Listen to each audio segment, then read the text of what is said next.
This week's quick tip concerns achieving a specific level of sheen in the clear coat that you apply on a guitar body and or a guitar neck. Now I know a lot of guys will apply multiple coats of a clear gloss coating, and it can be nitrocellulose, it can be polyurethane, polyester, whatever. And then their belief is that to achieve a specific level of sheen, all they have to do is rub it out with a very fine steel wool, like a 4/0 steel wool. And the problem with that is all you're really doing is covering the surface with very, very fine scratches. And if you look at it really closely, you can see that.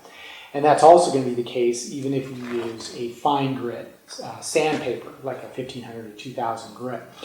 But what ends up happening is you may achieve what you think is that correct level of sheen, but once you start to handle the instrument and your hands are rubbing against it, your clothing, you start to rub it out to a high gloss shine in that area, especially wherever you're constantly in contact with the body.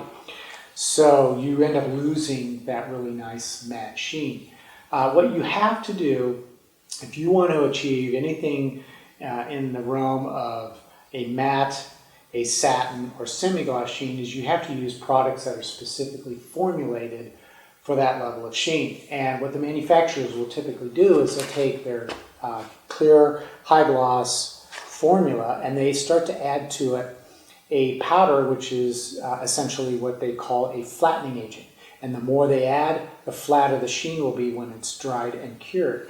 So obviously your matte finish or flat finishes will have more of that flattening agent than say a satin or a semi-gloss. But when you use those products, you're always going to have that level of sheen. You can't rub it out to a high gloss shine because that flattening agent is inside the finish rather than a level of reflectance achieved by rubbing it out with steel wool.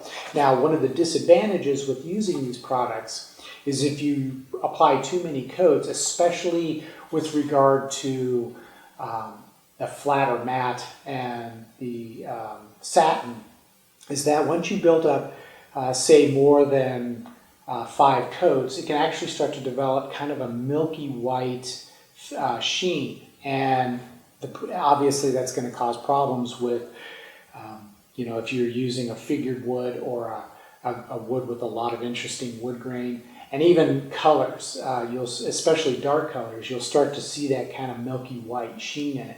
So to avoid that, what I recommend doing, if you're going to go for a satin or matte finish especially, is put down 10 to 15 coats of your clear gloss, let those dry, give them a light sanding, and then over the surface apply 2 to 3 coats of your satin or matte finish clear coat, and that will give you the sheen you want without building up the milky white finish. So that's this week's quick tip. Take care and we'll see you soon.